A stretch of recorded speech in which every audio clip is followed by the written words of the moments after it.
Qarang, 43 metr bo'lib turgan fasadni ko'rib turibsiz? 43 metr. Bunaqasiga 21 metr Tartsovoyda joylashgan shu joyimiz xudo xohlasligi bo'lishi mumkin.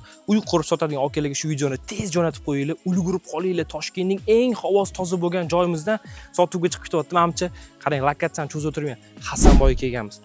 43 metr, bunaqasiga 21 metr bunaqasiga qaytarib aytaman. Eshitdi, ulgurib qolinglar. Suv, svet, gazdan, internetdan hech qanaqa muammogarchilik yo'q. Mahalla qop-qora asfalt, xudo xohlasligi bo'lishi mumkin. Xohlasangiz ikkita okuka olib turib, birinchi darvozaxonani ko'rib turibsiz. Shu darvozaxona hamda orqa tarafda bemalol darvozaxona qilib qo'ysangiz bo'ladi. Orqa tarafga ham joylar qilib qo'yilgan.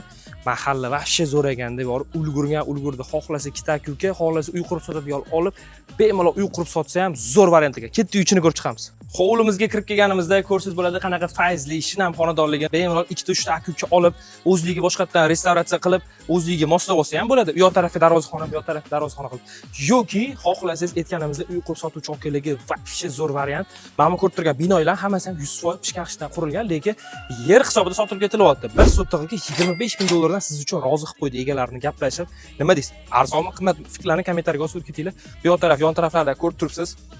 Orientir Toshkent tumani, yuqori Hasanboy postidan 3 kilometr kirib kelganimizda aynan shu yerga yetib kelar ekansiz. Pastda nomerlar qoldiramiz, telefon qiling, okamizga aloqaga chiqing, lokatsiya joyimiz qiziq bo'ladigan bo'lsa, nomerlarga telefon qilib tezroq ulgurib qoling.